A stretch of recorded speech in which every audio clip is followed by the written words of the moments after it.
Yeah.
Welcome to West Hills Unitarian Universalist Fellowship. I am the Reverend Tracy Springberry.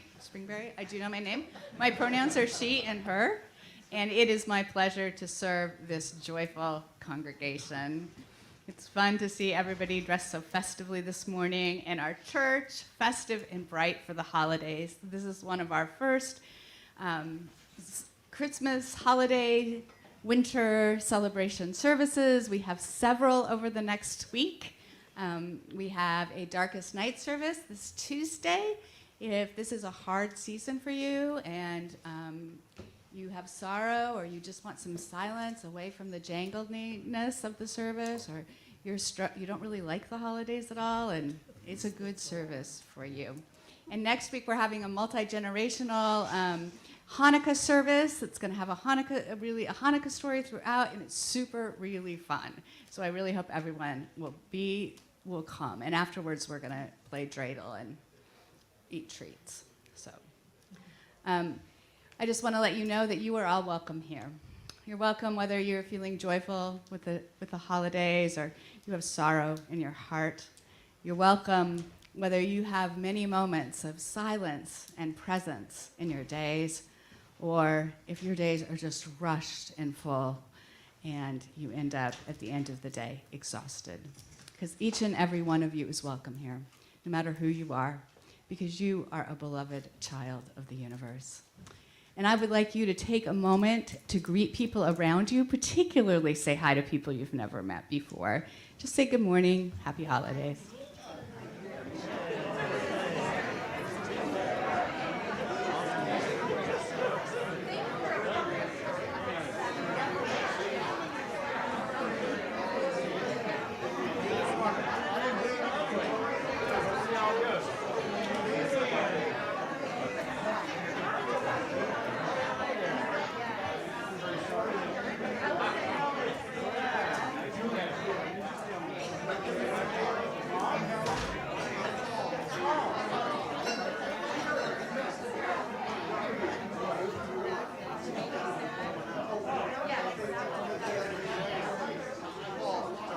You can finish these conversations during coffee hour, which is downstairs after the service. And also after the service, we're going to be having group soup, which used to be a monthly event here at Wolf, but we have not had since COVID. So this will be our first group soup. So you're welcome to stay after and have soup, and you can leave a donation. And our own Salima Malzan is releasing her book, soup recipes in time for holiday giving. And I will just tell you that Salima's soups are really worth knowing how to make. So I've been begging for that book for at least a couple of years now. So here it is. So your order of service and your announcements can be gotten by using the QR codes, which are, each row should have a QR code. And you can use them to get the announcements and to get your order of service. They also should have come in your email this morning. If you're not new here, they're in your email, and you can click on the link and see your order of service. We actually ask that afterwards you turn your phone on to airplane mode, because that helps people at home. I would like to welcome all of our new people and remind them you can fill out visitor forms, which are in the back pocket of your church, and then you can get the e-blast and get the order of service and all the things. And I just want to say thank you, because most of you are wearing masks this morning, and I do appreciate that. We are really recommending masks, as are all the health professionals in our community, since we're in the middle of a really strong virus season, and lots of people really are very sick. So I appreciate that. Thank you. So we will begin our service with our chalice lighting. The words are from the Reverend Dr. David Breeden. We light this flame, reminding ourselves to treasure the magic in the mundane, the wonders of carbon dioxide, oxygen, nitrogen, rapid oxidization, into light, heat, and the dance of a flame. We light this chalice, kindling, remembering our innate sense at wonder, at the very real magic of our world. Now I will invite John Bowling up.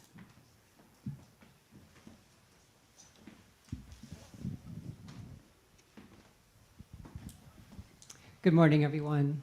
Morning. My name is John Bowling. My pronouns are he and his, and it's my honor to be the director of the Wolf Choristers. Every year we get to put on one of these winter services, and it's so much fun for us to plan a whole service full of music.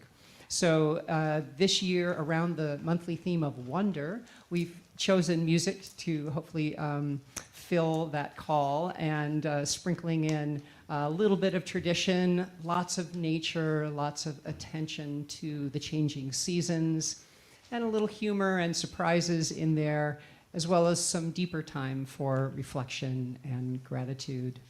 Our featured piece is our 3 winter songs by Trent Worthington, and it sets the beautiful poetry of Sara Teasdale, and I'd like to offer the very first poem from our set, and this is called Winter Blue Jay. Crisply, the bright snow whispered, crunching beneath our feet. Behind us, as we walked along the parkway, our shadows danced, fantastic shapes in vivid blue. Across the lake, skaters flew to and fro with sharp turns weaving a frail, invisible net. In ecstasy, the earth drank the silver sunlight. In ecstasy, the skaters drank the wine of speed. In ecstasy, we laughed, drinking the wine of love. Had not the music of our joy sounded its highest note? But no, for suddenly with lifted eyes you said, "Oh, look, there on the black bough of a snow-flecked maple, fearless and gay as our love, a blue jay cocked his crest. Oh, who can tell the range of joy or set the bounds of beauty?" All right, and we would like to invite you to rise and body your spirit. We're going to sing our opening hymn. You'll need your gray hymnal. This is number 73, Chant for the Seasons, and we're going to do verse number 2 of this. And choristers, could you come forward as we begin?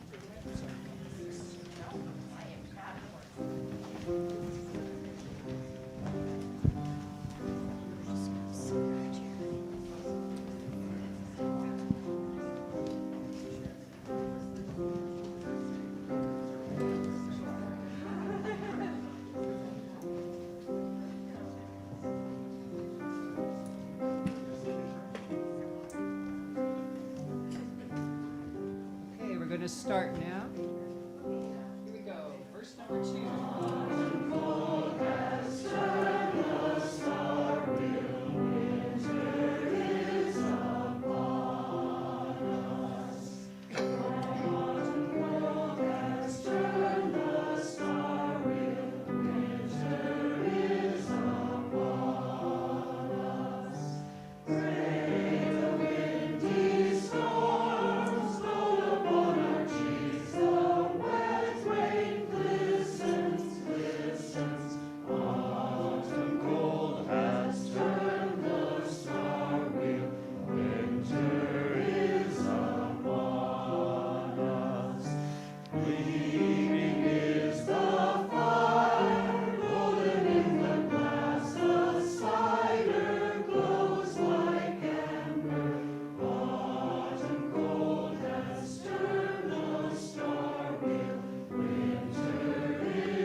During the holiday season, it is our way to become obsessed with light and lighting up the world with candles and bulbs and in our homes.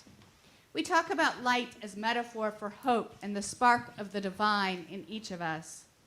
Sometimes we forget to praise the steady presence of the plants that do not wither or go dormant during the cold and sunless days. Evergreen trees surround us here in Portland. We bring them into our homes and decorate their branches, or we use them to create wreaths. We breathe in the fragrant scent. Holly grows green with stiff, sharp leaves and bright red berries.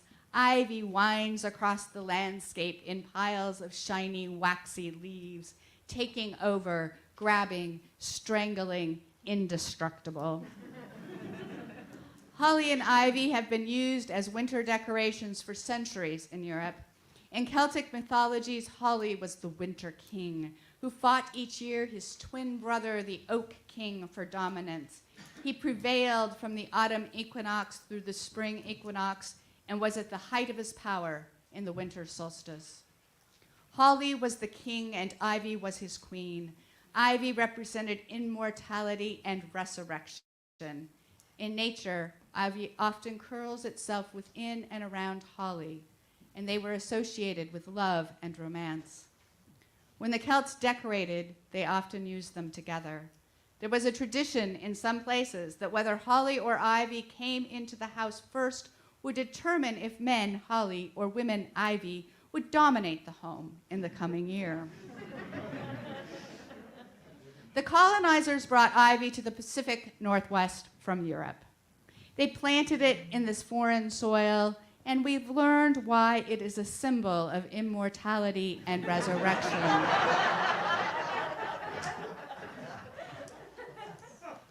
We yank and pull and cut, saving trees and native species here at Wolf and all over from its choking grasp. And after a time, it grows back, creating a cycle of struggle as we yank and pull and cut again. And we give a great shout of appreciation for all who do that work. This is the wonder, that some plants all year round turn the sun's energy into matter, and that people tell stories and create ritual to connect them to the world that we live in. We make meaning, see new, and we revise our stories. Like pulling ivy, it is a cycle, our forever work, understanding our place in this magnificent world. This is one reason we come together each Sunday. We come to remember who we are and where we are and what it means. Let us worship together.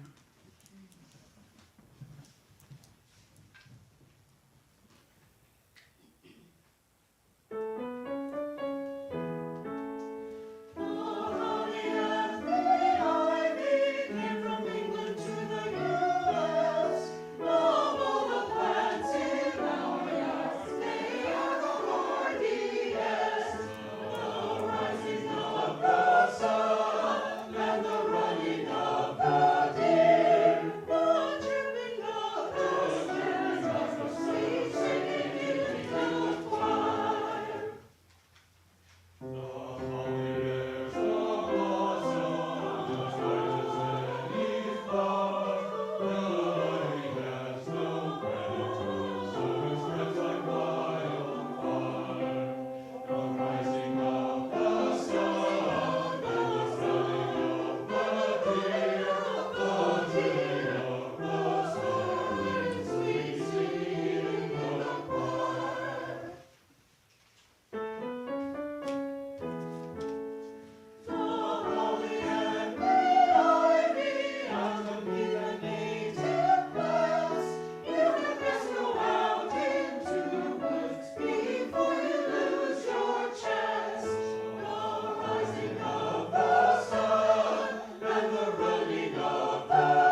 Now it's time for all ages.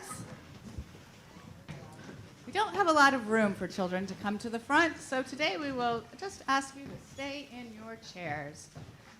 Today we're going to hear Owl Moon, which is one of my very, very favorite books. I'm going to see how this works.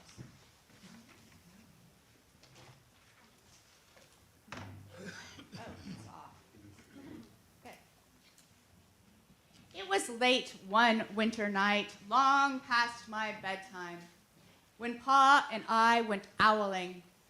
There was no wind. The trees stood still as giant statues, and the moon was so bright the sky seemed to shine. Somewhere behind us, a train whistle blew, long and low, like a sad, sad song. I could hear it through the woolen cap Pa had pulled down over my ears. A farm dog answered the train, and then a second dog joined in. They sang out, trains and dogs, for a real long time. And when their voices faded away, it was quiet as a dream. We walked on towards the woods, Pa and I. Our feet crunched over the crisp snow, and little gray footprints followed us. Pa made a long shadow, but mine was short and round. I had to run after him every now and then to keep up, and my short, round shadow bumped after me. But I never called out. If you go owling, you have to be quiet. That's what Pa always says. I'd been waiting to go owling with Pa for a long, long time. We reached to the line of pine trees, black and pointy against the sky, and Pa held up his hand. I stopped right where I was and waited. He looked up as if searching the stars, as if reading a map up there. The moon made his face into a silver mask. Then he called, "Hoo, hoo, hoo, hoo, hoo, hoo," the sound of the great horned owl. Hoo, hoo, hoo, hoo, hoo, hoo. And he called again and then again, and after each call he was silent. And for a moment we both listened. But there was no answer. Pa shrugged and I shrugged. I was not disappointed. My brothers said sometimes there's an owl, and sometimes there isn't. We walked on. I could feel the cold, as if someone's icy hand was palmed down on my back, and my nose and the tops of my cheeks felt cold and hot at the same time. But I never said a word. If you go owling, you have to be quiet and make your own heat. We went into the woods. The shadows were the blackest things I'd ever seen. They stained the white snow. My mouth felt furry, for the scarf over it was wet and warm. I didn't ask what kinds of things hide behind black trees in the middle of the night. When you go owling, you have to be brave. Then we came to a clearing in the dark woods. The moon was high above us. It seemed to fit exactly over the center of the clearing, and the snow below it was whiter than the milk in a cereal bowl. I sighed, and Pa held up his hand at the sound. I put my mittens over the scarf over my mouth, and I listened hard. And then Pa called, "Hoo, hoo, hoo, hoo, hoo, hoo, hoo, hoo, hoo, hoo, hoo, hoo." I listened and looked so hard my ears hurt, and my eyes got cloudy with the cold. Pa raised his face to call out again, but before he could open his mouth, an echo came threading its way through the trees. Hoo, hoo, hoo, hoo, hoo, hoo, hoo. Pa almost smiled. Then he called back, "Hoo, hoo, hoo, hoo, hoo, hoo," just as if he and the owl were talking about supper, or about the woods, or the moon, or the cold. I took my mitten off the scarf of my mouth. I almost smiled too. The owl's call came closer. From high up in the trees on the edge of the meadow, nothing in the meadow moved. All of a sudden, an owl's shadow, part of the big tree shadow, lifted off and flew right over us. We watched silently, with the heat in our mouths and the heat of all those words we had not spoken. The shadow hooted again. Pa turned on his big flashlight and caught the owl just as it was landing on a branch. For 1 minute, 3 minutes, maybe even 100 minutes, we stared at one another. Then the owl pumped its great wings and lifted off the branch like a shadow without a sound. It flew back into the forest. "Time to go home," Pa said to me. I knew then I could talk. I could even laugh out loud. But I was a shadow as we walked home. When you go owling, you don't need words or warm or anything but hope. That's what Pa says. The kind of hope that flies on silent wings under a shining owl moon. We will now sing our children to their classes.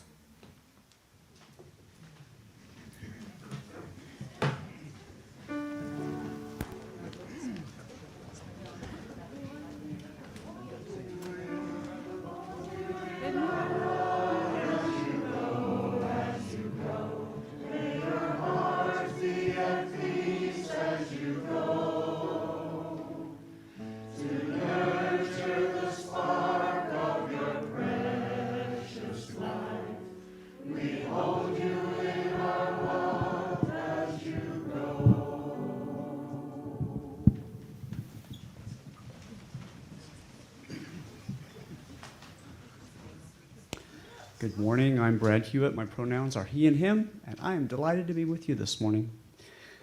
This reading is an excerpt from Music Arises by Arlen Goff. Breath with breath, beat with beat, and music and spirit arise together. Wed with faith and hope and love and power, a song is born, bursting from lips in sweet, sonorous symphony.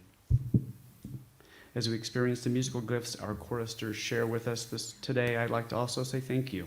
Thank you for your generous gifts of presence, whether it's online or in person today, as we take our offering. Your gifts, known and unknown, are what help make this congregation a family. One of those gifts is monetary support. Those of you who are here in person may contribute to a basket as it's passed. And if you're watching from home, you'll see instructions on the screen for how you can donate.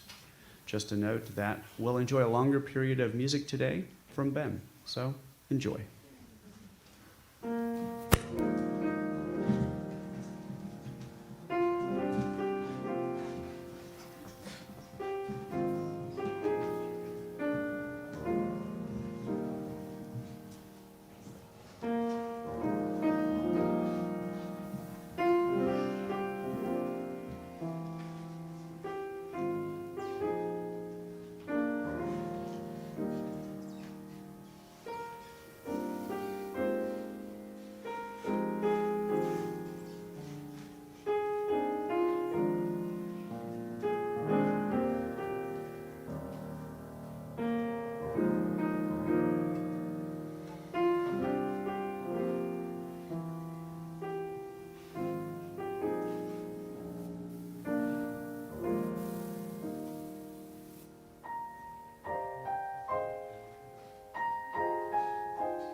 Thank you, Ben. And I should have said that was Oh Christmas Tree, arranged by Trent Hannah, and Pretty Paper by Willie Nelson, which was a fun one.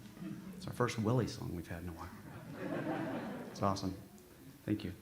If you please join me in our gratitude or of giving. Let us be grateful when we are able to give, for many do not have that privilege. Let us be grateful for all of those who share their gifts with us, for we are enriched by their giving. And let us be grateful even for our needs, so that we may learn from the generosity of others.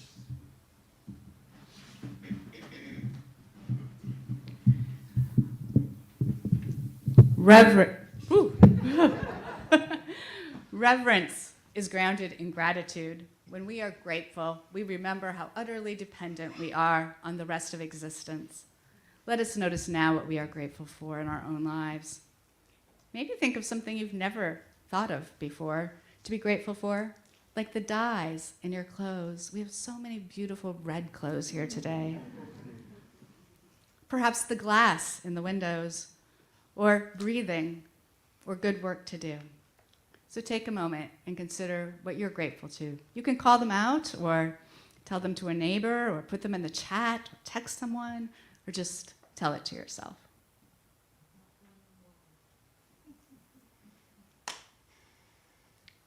I'm grateful for all the people here, and the choristers. I'm always grateful for those things, though. So there is so much happiness in this world. Goodness, love, and beauty grow within and all around us. Together we create a circle of celebration deep enough to hold all the joy in our lives. There is so much pain in this world. Each of us knows loss and suffering. Together here we create a circle of compassion wide enough to hold all of the sorrows in our lives. When the music begins, please come forward if you feel moved to do so and place a stone in the bowl of water.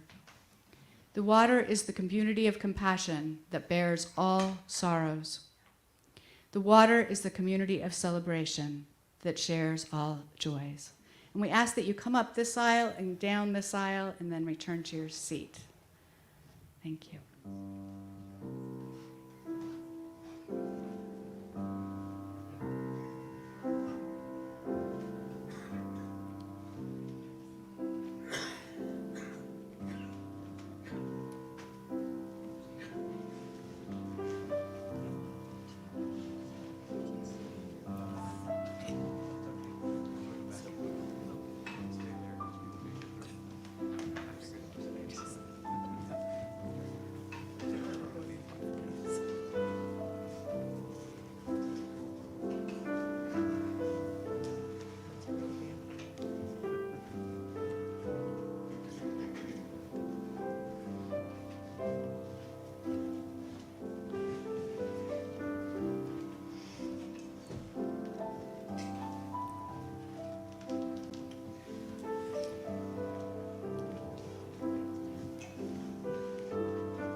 I offer this prayer by Lucinda Duncan.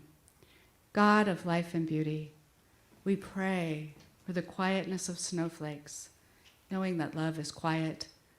We pray for the kindness of small acts, knowing gentleness is fragile. We are grateful to know that thoughtfulness makes no sound. that compassion leaves wonderfully beautiful traces when we open ourselves to wonder. May ours be a religion which, like the snowflake, goes everywhere in quietness, in love, and with gentle regard for that which is true and beautiful in and about us. Amen. Let's take a moment of silence for meditation, prayer, or reflection, as is your tradition.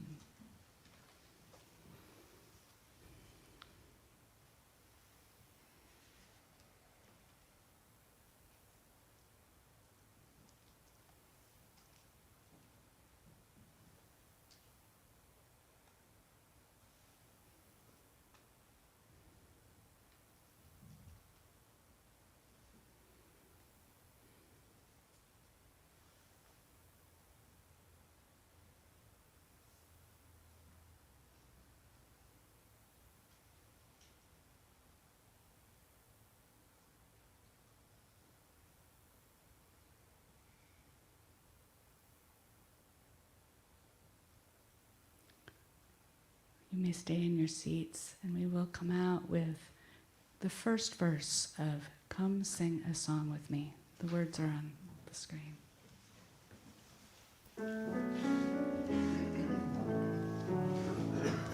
Come sing a song with me. Come sing a song with me. Come sing a song with me, that I might know your mind. And I'll bring you home when home is hard to find. And I'll bring a song of love that grows in the winter time.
This is for Presence by John O'Donohue. Awaken to the mystery of being here and enter the quiet immensity of your own presence. Have joy and peace in the temple of your senses. Receive encouragement when new frontiers beckon. Respond to the call of your gift and the courage to follow its path. Let the flame of anger free you of all falsity. May warmth of heart keep your presence aflame. May anxiety never linger about you. May your outer dignity mirror an inner dignity of soul. Take time to celebrate the quiet miracles that seek no attention. Be consoled in the secret symmetry of your soul. May you experience each day as a sacred gift woven around the heart of wonder.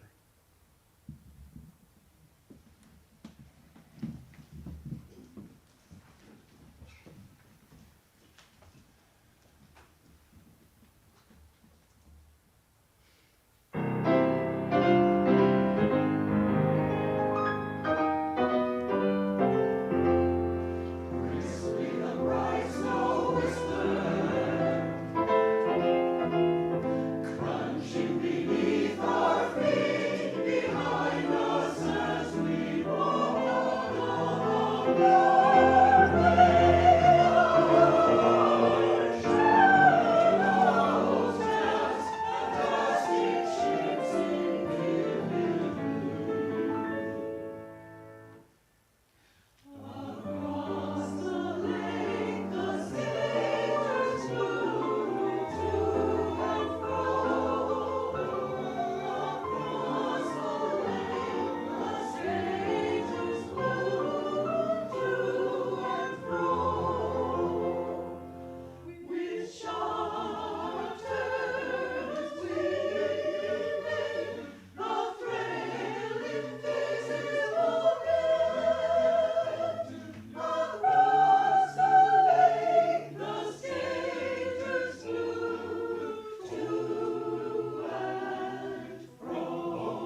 I love winter, and those songs were so evocative.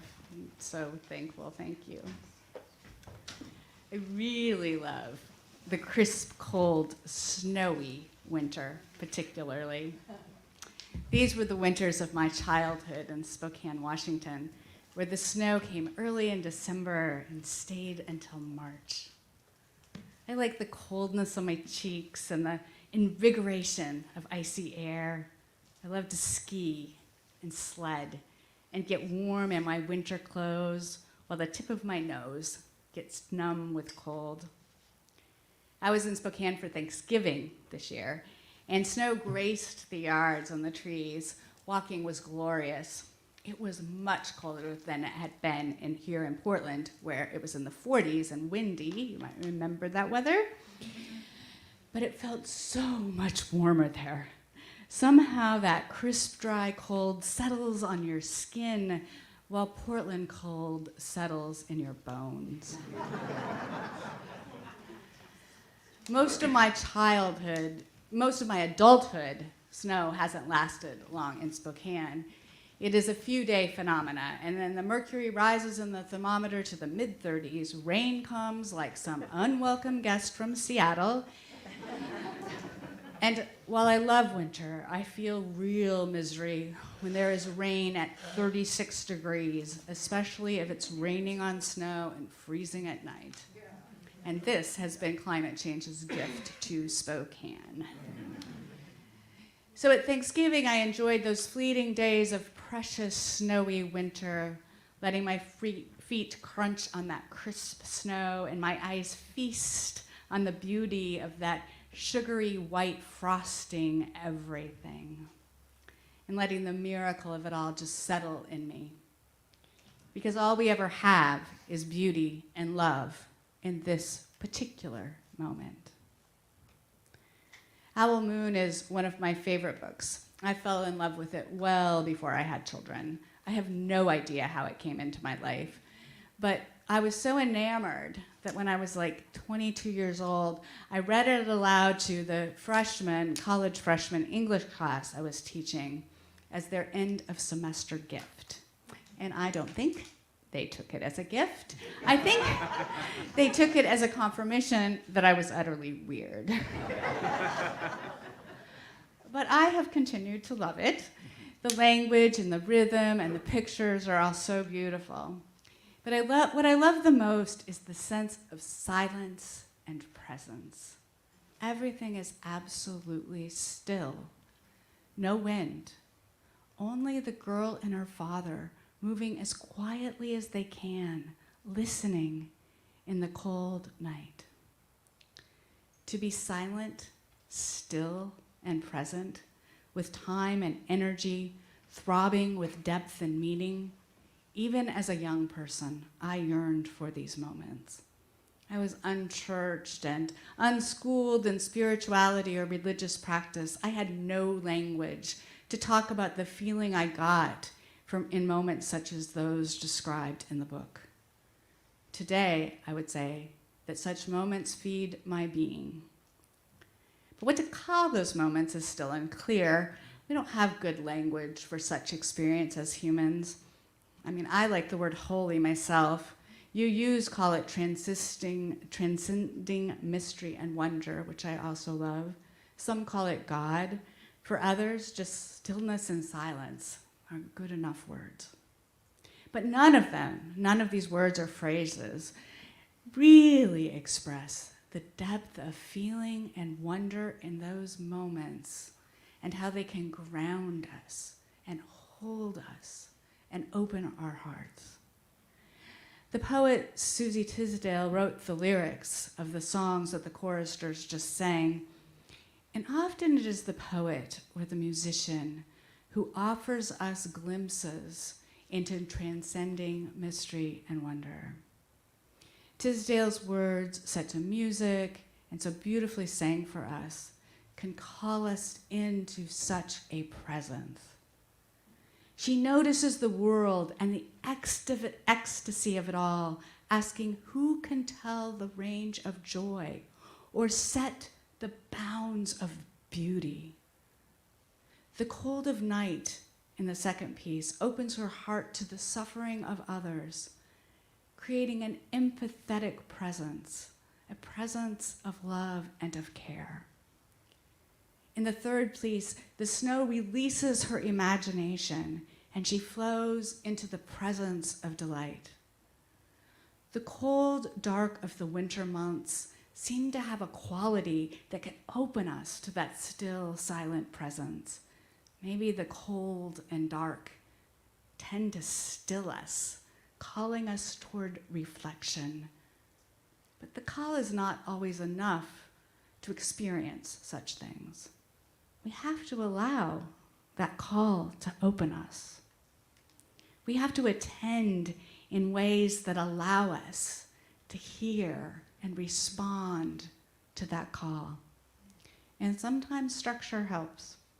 The girl in Owl Moon is becoming part of a tradition in her family, one where the rules of owling require her to be silent and attend the shadows and her own heat. In that, she discovers her own capacity to endure, to experience, and hope. Sara Teasdale's structure is writing poetry. She notices moments and creates the essence of them in words. And I suspect the practice enriched her life, making her more aware of holy moments when they happened. We can make it more possible to experience the transcending mystery and wonder present in all of life by offering ourselves structures and practices. We can slow down and pay attention instead of running all those mind tapes that run incessantly. Our minds just love to talk and mesmerize us with whatever.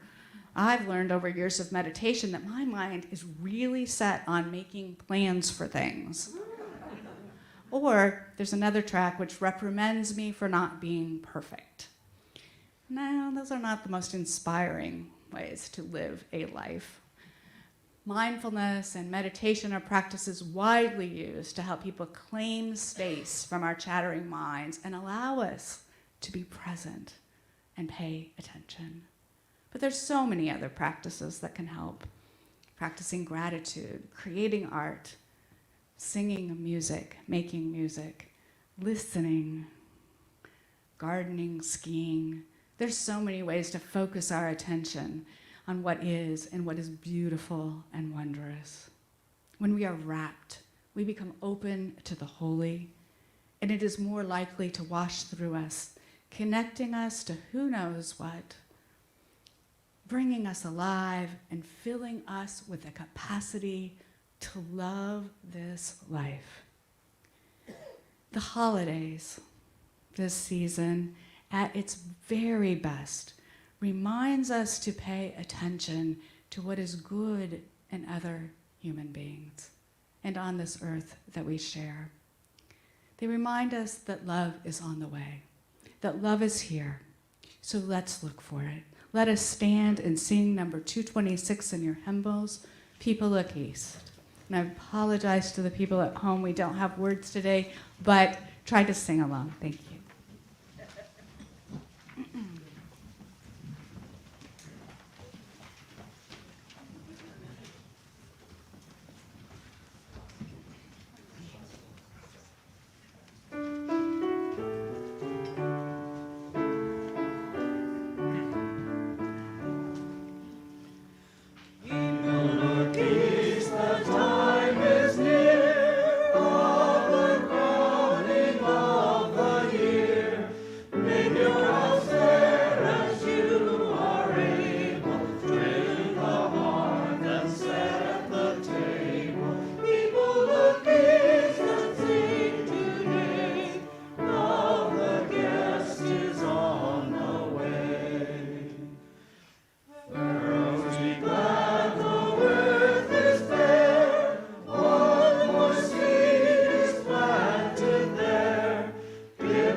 So we're going to end our service slightly different than usually. So we're going to stay seated, and the choir is going to sing Carol of the Bells for our final piece. But I'll do our benediction now. May ours be a religion like the snowflake that goes everywhere in quietness, in love, and with gentle regard for that which is true and beautiful in us and about us. Let us, as we extinguish the chalice, let us not extinguish its warmth or inspiration for our faith, nor our commitment to its principles. These we will carry in our hearts until we meet again.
Christmas is here. Merry, merry, merry, merry Christmas.